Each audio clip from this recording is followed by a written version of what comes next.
Jangan ambil ayat petik-petik.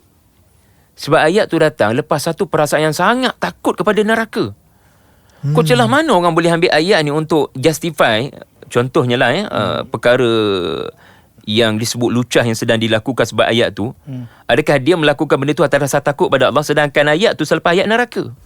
Ramai pembeli buku, sangat ramai yang minta signature. Tapi selepas bulan ataupun selepas tahun, kita tak tahu baca ke tak, ataupun baca setakat mana. Betul je kau. Pengikut tu boleh merosakkan public figure. Bukan selalunya public figure ke yang merosakkan pengikut.